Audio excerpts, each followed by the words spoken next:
Olá, amiguinhos. Continuando, né, a nossa última aula que foi sobre equilíbrio químico. Você só para situar, não é? Lembra que equilíbrio era aquele fenômeno reversível que, acontecendo num sistema fechado, atingia o estado de equilíbrio quando as velocidades se igualavam. Estando nesse estado de equilíbrio, a energia armazenada pelas moléculas era a menor possível. Então, era uma situação estável, de estabilidade, de equilíbrio. Se você está numa situação dessa, você não quer sair de lá por nada, não é? Estou em Cancún nas minhas férias, curtindo uma praia belíssima, um lugar agradável. De repente, a notícia de um maremoto. Você não vai se assustar e não vai querer ir embora para o Brasil, não é?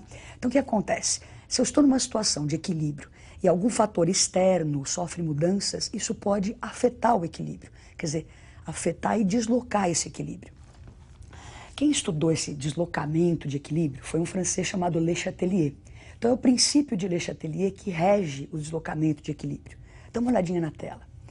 Então, esse princípio de Le Chatelier funciona assim, ó, princípio de fuga ante uma força, ante uma ação.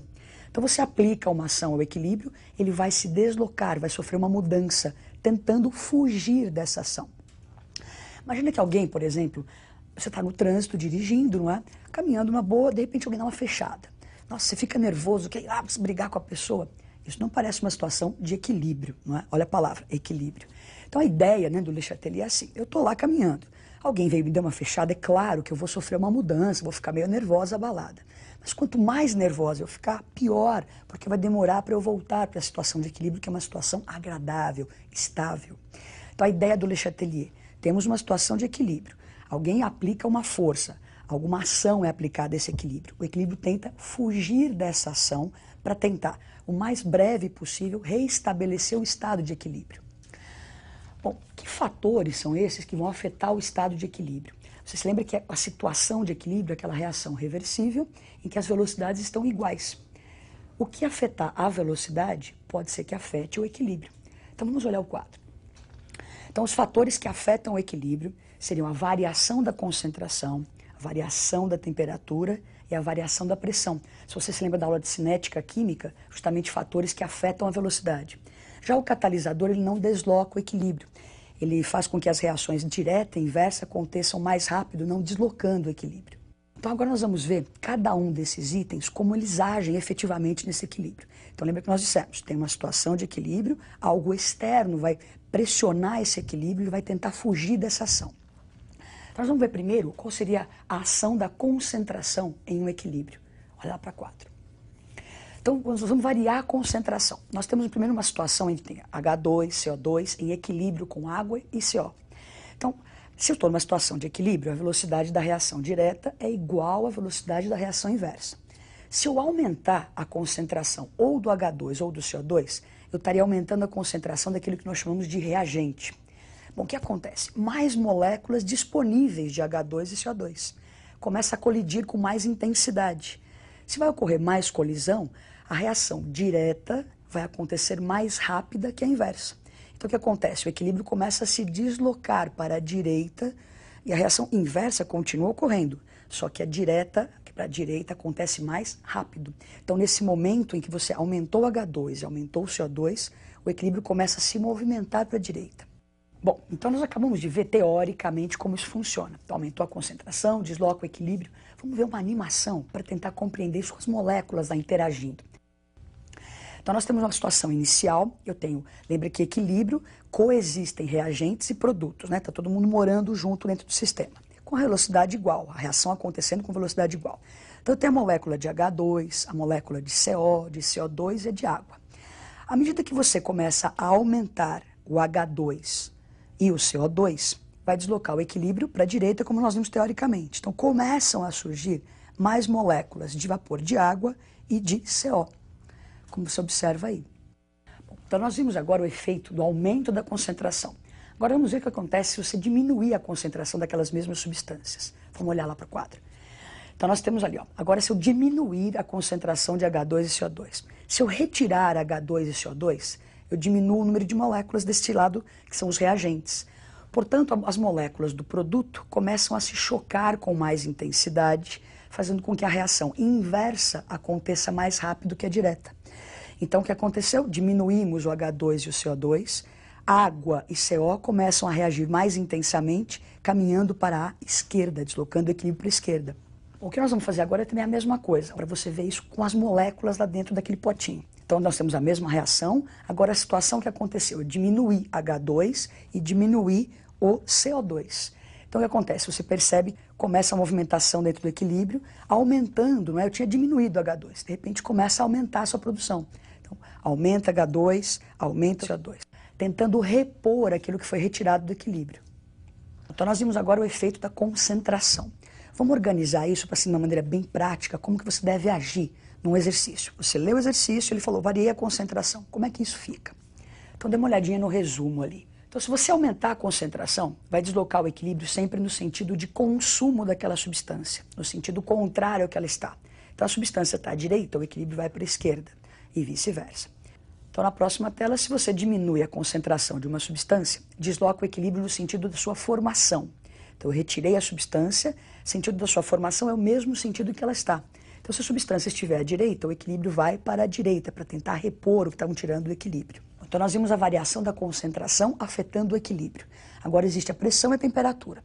Então é a pressão. Lembrando o seguinte, né? A pressão vai afetar as substâncias gasosas que estão dentro desse equilíbrio. Imagine uma situação em que você está esparramado, dormindo sozinho numa cama de casal, todo esparramado, não é? Você tem um pesadelo que essa cama começa a virar uma caminha de solteiro. Você meio que, assim, intuitivamente não começa a se encolher nessa cama. O equilíbrio é parecido com isso. Então ele tem uma situação em que ele pode se expandir ou se contrair. Então se alguém aumentar a pressão, ele vai tentar fazer o quê? Se contrair. Nunca é para brigar, é sempre para fugir da ação. Então se alguém aumentar a pressão sobre o equilíbrio, ele se contrai. Se alguém diminuir a concentração, a pressão, perdão, ele vai se expandir. Então vamos olhar isso numa reação química, como é que funciona. Então nós temos lá uma reação PCl3 com Cl2 formando PCl5. Então é uma situação de equilíbrio, todas as substâncias são gasosas, não se esqueçam que a pressão só afeta gases. A proporção em mols vai me dar a proporção em volumes. Então do lado do reagente eu teria um volume de PCl3, um volume de Cl2, totalizando 2 volumes. Do lado do produto eu tenho 1 mol de PCl5, um volume gasoso. Então se você observar essa reação, do reagente para o produto, há uma contração. Eu saio de 2 volumes e vou para 1. Quando eu volto do produto para o reagente, eu tenho uma expansão. Eu saio de 1 volume e vou para 2. Então vamos ver a próxima tela e imaginar o que acontece se a gente variar a pressão nesse equilíbrio. Então se a gente aumentar a pressão, olha o que a gente tinha dito antes, aumenta a pressão, favorece a reação que ocorre com contração de volume. Então aumenta P, a tendência é caminhar para o lado de menor volume. Então nesse equilíbrio, se você olhar a setinha ali, ó, ela está apontando, tem um tamanho maior, é a maneira que a gente pode representar o deslocamento, está deslocando o equilíbrio para a direita, não é formação do PCl5, que era justamente o lado em que há a contração de volume. Agora se a gente fizer o contrário, então agora se a gente diminuir a pressão, o que vai acontecer? Favorece a reação no sentido de expansão de volume. Então você diminui a pressão, o equilíbrio pode se expandir. Então nesse caso o que acontece? Olha, o equilíbrio voltando para o lado dos reagentes, caminhando para o lado onde há maior volume, expansão, não é? O que a gente pode dizer de tudo isso? O que aconteceu aí, né? Então nós tínhamos lá a situação de equilíbrio inicial, se aumentarmos a pressão, foi um dos exemplos que nós vimos ali, aumentando a pressão, começam a surgir mais moléculas de PCl5, o equilíbrio caminhando no sentido de contração de volume. Então agora nós vamos ver o seguinte, nós vimos essa reação em que a pressão afetava esse equilíbrio. Nós vamos ver um exemplo em que pode acontecer de eu ter gases reagindo perfeitamente, eu variar a pressão e não conseguir afetar o equilíbrio. Veja como isso é possível. Então temos uma reação de H2 mais Cl2 formando 2 de HCl. Então eu tenho 2 volumes, né, 2 mols de gases do lado dos reagentes e 2 mols do lado do produto. Então 2 volumes de um lado, 2 volumes do outro. Quer dizer que a variação da pressão não vai afetar esse equilíbrio porque não há nem contração, nem expansão de volume. Bom, agora o que a gente vai fazer é ver a temperatura, a variação da temperatura agindo nesses equilíbrios, não é? A ideia também é mais ou menos essa, não é? Se você aquece, lembra que nós estamos falando de reações reversíveis, então deve existir um sentido endotérmico, um sentido exotérmico. Se você aumenta a temperatura, favorece a reação endotérmica, você dá calor, o equilíbrio tenta absorver. Se você retira, você diminui a temperatura, o equilíbrio vai tentar repor o que você está tirando dele, então vai tentar se deslocar para o sentido exotérmico. Então, olha só para ficar bem claro, não se esqueçam que se você aumentar a temperatura, aumenta a velocidade de qualquer reação química. A reação sempre vai acontecer mais rápido. Só estamos dizendo que favorece uma em relação à outra. Então vamos ver o que acontece com a temperatura ali. Então nós temos a reação de N2 mais O2 formando 2 de NO. O ΔH positivo caracteriza a reação endotérmica. Então a reação direta é endo, a reação inversa é exo. Vamos ver o próximo quadro então, o que acontece? Se eu aumentar a temperatura, como já dissemos, favorece a reação endo. Eu estou dando calor, o equilíbrio vai tentar absorver. Então, N2 mais O2 iria se deslocar para a direita, a produção do NO iria aumentar, que é justamente o sentido endotérmico da reação. Se você olhar então agora a próxima tela, então, a diminuição da temperatura favorece a reação exotérmica. Nesse exemplo que nós estamos dando aí, o sentido exotérmico era o sentido inverso. Então, se você diminuir a temperatura, favorece a produção de N2 e O2. Dá uma olhadinha na tela. Então, nós temos lá a situação inicial, com N2O2, 2 de NO. Se eu aumentar a temperatura, vai favorecer o sentido endotérmico. Então, vai aumentar a produção de NO. Então, você observa que aumenta o número de moléculas de NO. Bom, então nós acabamos de ver assim, os fatores que afetam o equilíbrio, como eles afetam, animações que mostram esse deslocamento de equilíbrio. Façam exercícios, não é?